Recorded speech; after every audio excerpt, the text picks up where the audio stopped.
Disney Frozen 5-minute stories. Disney Frozen 5-minute stories. Disney Frozen 2. One evening, Anna and Elsa's father, King Agnar, told them a story about the Northuldra, people from an enchanted forest. They had lived in peace with the people of Arendelle. But then everything changed, and the two sides went to war. Angered spirits trapped both groups in the forest, but King Agnar, then only a child, managed to escape. After the story, Queen Iduna soothed the girls with a lullaby about Atahalan, a special river that was said to hold all the answers to the past. Many years had passed, and though their parents were gone, the girls had found family in their best friends, Kristoff, Sven, and Olaf. They spent countless evenings together hanging out, having dinner, and playing games. One night, during charades, Anna struggled to guess what Elsa was acting out. She could tell something was bothering her sister. "Are you okay?" Anna asked. "Just tired," said Elsa, forcing a smile. "Good night," she added as she abruptly left and went upstairs. Moments later, Anna appeared at Elsa's door. "You're wearing Mother's scarf," she said. "You do that when something's wrong." Though Elsa refused to admit it, something was wrong. Someone or something was calling to her.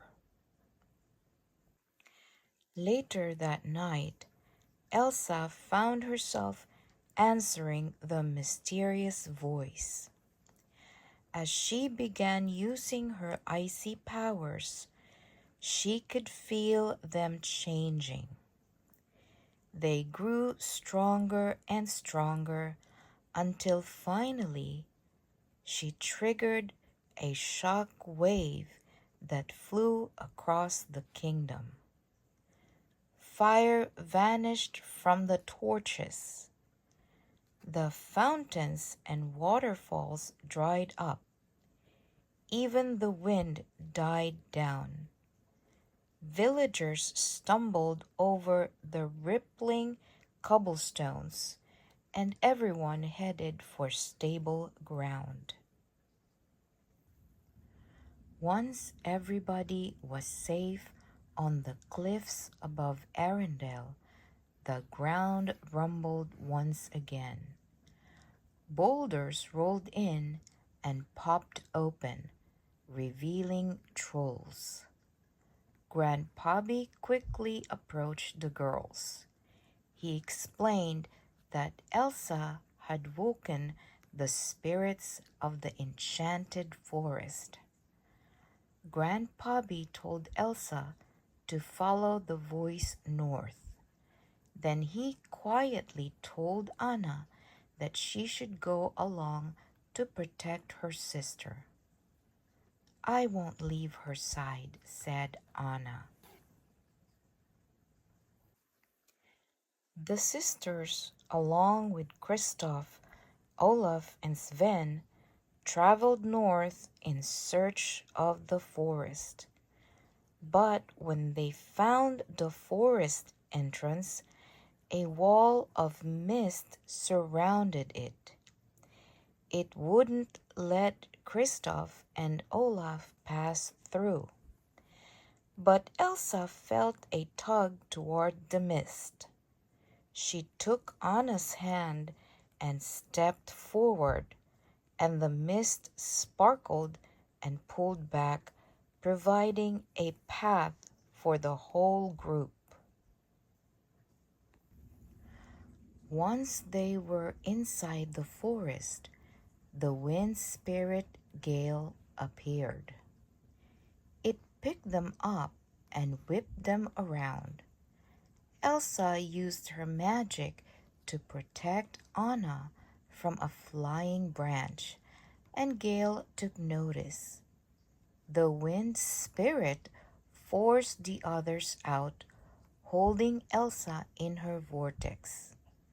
Finally, Elsa sent out a blast of magic to free herself, and beautiful ice sculptures appeared. Each one captured a different moment in time. Elsa had never created anything like them before. Olaf reminded his friends of his theory that ice could reveal the past. Water has memory, he said. Soon the trapped Northuldra and Arendelians from Anna and Elsa's old bedtime story appeared. Anna recognized one of the soldiers.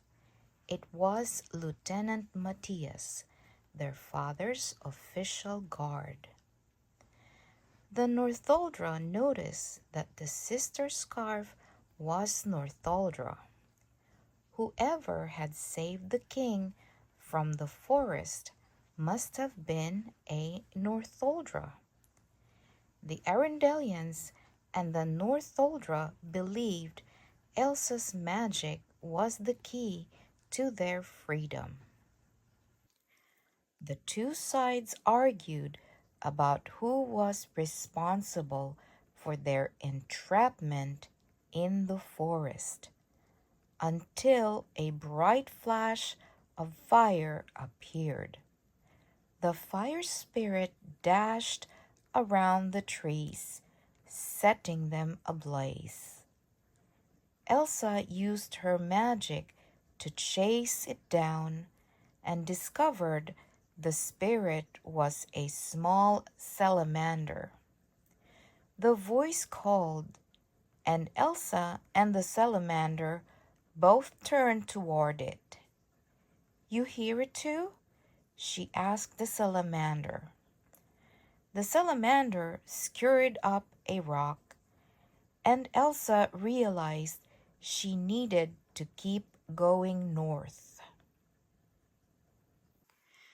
Later that evening, one of the Northuldra explained the symbols on the scarf to Elsa. They represented the four spirits. The Northuldra woman pointed out a fifth spirit, which was called the bridge. Some said they had heard it call out the day the forest fell. Elsa was now certain that she had to follow the call she had been hearing in order to set everyone free. Anna and Olaf joined Elsa, and the three continued north. When they reached the top of a hill, they gasped at the sight below. It was their parents' ship. They realized this must mean that their parents had been in search of Atta Hallan when they disappeared. They were searching for answers about Elsa's powers. Elsa vowed to find the mysterious river, even if it meant crossing the dangerous dark sea. Despite Anna's protesting, Elsa had to go alone. She waved her hands, creating a boat, and sent Anna and Olaf sliding in it down a path of ice. Elsa, what are you doing? No, no, cried Anna. They couldn't stop, and soon they found themselves gliding down a river. Anna noticed earth giants sleeping on the shore. Using a branch, Anna directed their boat away from the earth giants and over a waterfall. When Elsa reached the dark sea, she stood on the shore. Ferocious waves rose and crashed before her.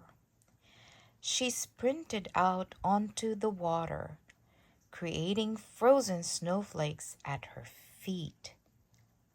But the strength of the waves quickly knocked her down.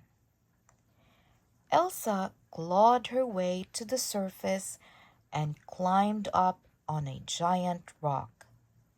She took a breath and dove in. The water knocked. An enormous horse emerged and began tossing her around. Elsa created an ice bridle and swung onto its back. At first it bucked, trying to throw her off, but before long the two were rhythmically riding through the mountainous waves to the far shore. Once safe on the sand, Elsa looked the majestic creature in the eye and bowed. The water knock lowered its head respectfully. Elsa smiled as it shook its mane and disappeared back into the sea. Meanwhile, the waterfall had carried Anna and Olaf into a cavern. A strong gust of wind brought in a swirl of Elsa's magic. It was a signal that she had safely crossed the dark sea. The magic formed an ice sculpture before them, revealing a memory of the past. Now Anna knew why the spirits had evacuated Arendelle and how to free the forest. Armed with renewed strength and wisdom, she was ready to set things right. Elsa trudged through terrible winds and thick snow. When she finally reached Ottoholland, the mysterious voice quieted. Suddenly, just as the words of her mother's lullaby had promised, everything became crystal clear. Elsa knew she had followed the right path and was where she was meant to be. The journey had changed both her and her sister, and together they could restore peace and mend a broken land. The end.